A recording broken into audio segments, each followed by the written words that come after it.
저는 이제 이 기본 계획을 수립하는 데 있어서 요번에 성남시가 잘한 것은 하나 있다. 뭐냐 하면 기본 계획을 수립하기 전에 우리 시민들로 구성된 시민기획단이 시작을 할 때 시민들을 공개적으로 모집을 해서 기획단을 꾸렸고 그 시민들의 의견을 수렴해서 기초안이 나왔기 때문에 그 수기 과정에서 해서 나온 결과다.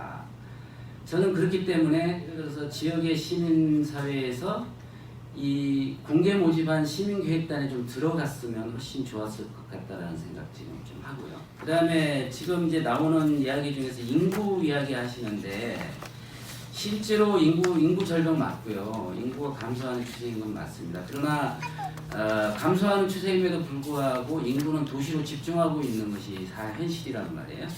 성남은 그럼 어떤가? 성남이 왜 96만에 머물러 있는가? 왜 더 100만을 넘어가지고 못하고 있는가? 이게 전반적으로 인구가 줄기 때문인가?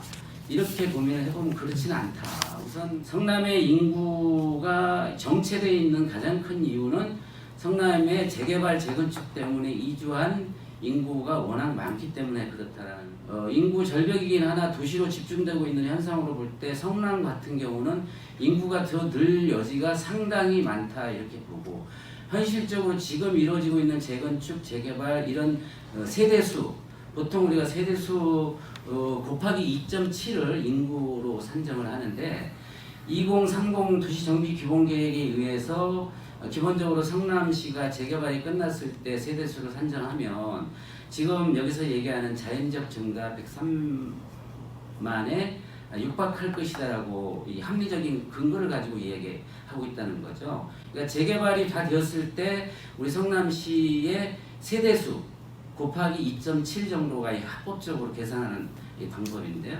그렇게 자연적 증가 인구를 보는 거고 여기서 사회적 증가 인구로 보는 고등, 금, 토동, 판교, 대장 이런 부분들은 2030으로 정해져 있지 않은 새로운 정부의 교통부에 의해서 새로 개발 사업으로 이루어지는 것으로 우리 2030 기본계획에 들어있지 않았던 겁니다. 그렇기 때문에 이게 사회적 증가 인구로 역구만을 보는 건데 저는 이렇게 인구를 산정하는 것 112만은 2035년 기준으로 볼 때 그렇게 무리한 건 아니다. 다만 여기서도 변수는 생기겠죠. 인구 절벽에 의해서 인구가 전체적으로 감소하는 부분이 반영이 된다면 뭐 이렇게까지는 안 가더라도 100만은 넘는 인구를 유지하지 않을까라는 그런 판단을 합니다. 특히나 판교에 지금 테크노밸리가 제1, 제2, 제3 테크노밸리가 들어오고 그 테크노밸리가 이 인구 유입 요건이 되기 때문에 저는 인구 문제는 100만이 넘는 상태로 유지가 되지 않을까라는 그런 좀 생각을 하고 이것이 그렇게 과히 오버해서 된 부분은 아니다 저는 이렇게 보고요. 그 다음에 이 도시 공간 구조에 대해서 실제로 과거에 2001 때는 1도심 3대 생활권으로 이렇게 보고 10개 중생활권 이렇게 봤었거든요. 이건 뭐냐면은 수정중원구라는 구도심, 그리고 분당이라는 제2기 신도심, 그리고 판교라는 제3기 신도심.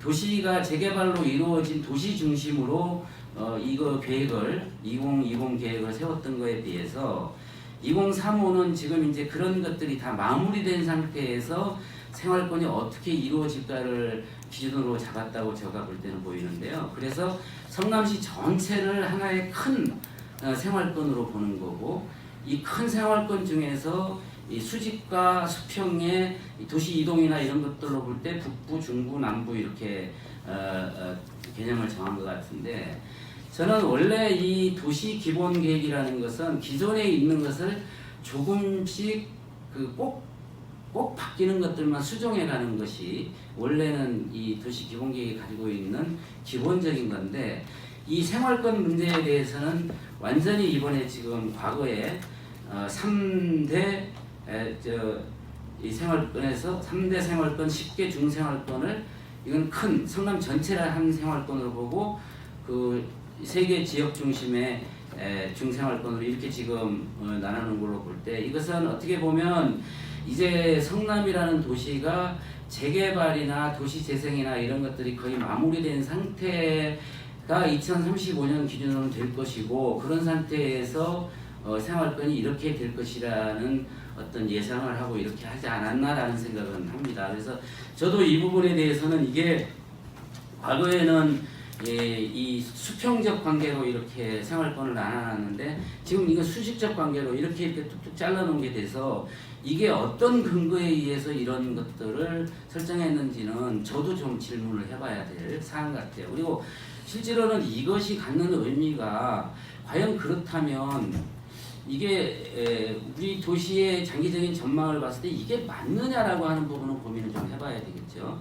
우선 그 북부 생활권 중심은 재개발 이런 것들이 된다 하더라도 어쨌든 본도심이 가지고 있는 기본적인 특징을 유지할 테고, 그리고 중부 생활권은 성남시청을 중심으로 판교까지에 걸쳐 있는 이런 그 소위 말하자면은 판교 스마트 시티 이런 부분들이 관철되는 것으로 볼 때 이렇게 보지 않았나 싶고, 남부는 기본적으로 지금 제2기 재개발에 의해서 이루어진 이런 생활권이 리모델링이나 혹은 이런 것들에 의해서 공동으로 굴러갈 어떤 그런 개념으로 보지 않았나 싶은 생각이 저는 들어요. 그래서 이것이 성남의 미래의 모습으로 과연 이것이 뭐 과히 그 제한적인가라는 거에 대해서는 저도 좀 질문을 해보고 싶은데, 저는 이제 그걸 그렇게 보고 싶고요.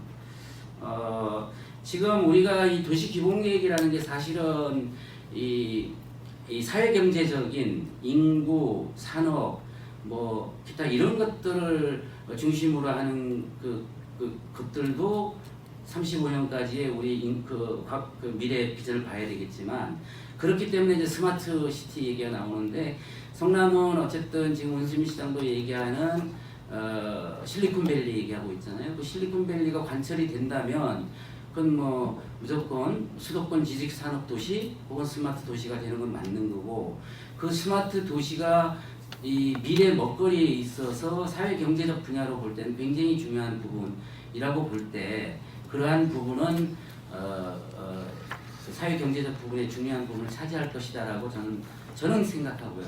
이제 공간적인 문제에 대해서 이 부분별로 계획을 쭉 하고 있는데, 이 공간적인 부분에 있어서 핵심이 되는 것은 어쨌든 우리 시가 녹색 도시가 될 것이냐라는 거고, 기후 변화에 대응하는 도시가 될 것이냐, 이런 부분들이 핵심이 좀 되어줬으면 좋겠는데, 실제로 도시 개발을 하고 있는 부분에 있어서 과연 그 녹색 도시 혹은 제로 에너지 시티 이런 식의 기후 변화에 대응할 수 있는 장기적인 도시로 가는 데 있어서 지금 도시 계획이 과연 그러한가라는 거에 대한 그 충돌은 분명히 봐줘야 될 것 같아요. 여기 나오는 얘기 중에 도시의 뭐 공개 흐름을 고려한 건축물의 구성 배치 이런 이야기하고 있는데, 실제로 보면 지금 현재 성남이라는 도시가 이 공개 흐름을 고려한 도시 배치나 이런 것들은 결코 아닌 방향으로 가고 있거든요. 그렇다면 우리가 아까 우리 김현준 국장이 얘기한 것처럼 말로는 그렇게 녹색 도시를 이야기하면서도 실질적으로 건물을 지어놓는 거는 그렇지 않다라고 한다면, 그거는 말과 실천이 다른 게 돼서, 우리가 도시 기본 계획을 짤 때 정말 그런 계획이 있다면 도시의 배치나 재개발이나 이런 건 역시도 거기에 따라가줘야 되는데, 그런 게 아니라면 이것은 조금 이 기본 계획은 좀 수정이 돼야 되지 않느냐, 이렇게 이제 저는 보고요. 기타 여기 뭐 세부적인 이야기들을 큰 그림 속에서 쭉 이야기하고 있는 것들인데, 이것은 부분별로 아마 그 큰 책자에는 이 부분별 계획에 대한 세부적인 얘기를 쫙 하고 있을 텐데, 문제는 확정돼서 지금 오픈을 않고 있기 때문에 그 세부적인 내용에 대해서는 조금 이 방향은 제가 볼 때는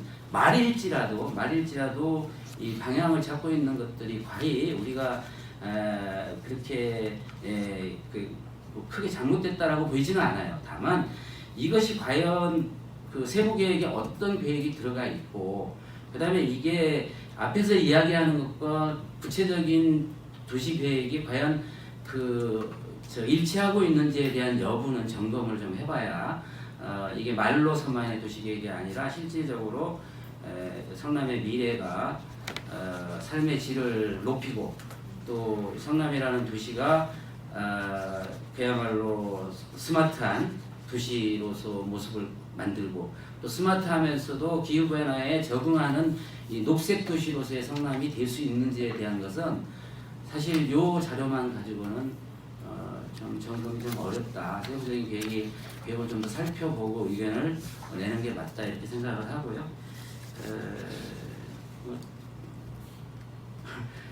괜히 말을 시켜가지고 제가 말이 좀 길어져 버렸네요. 저 들으러 왔는데 여기까지만 말씀드리고 듣도록 하겠습니다.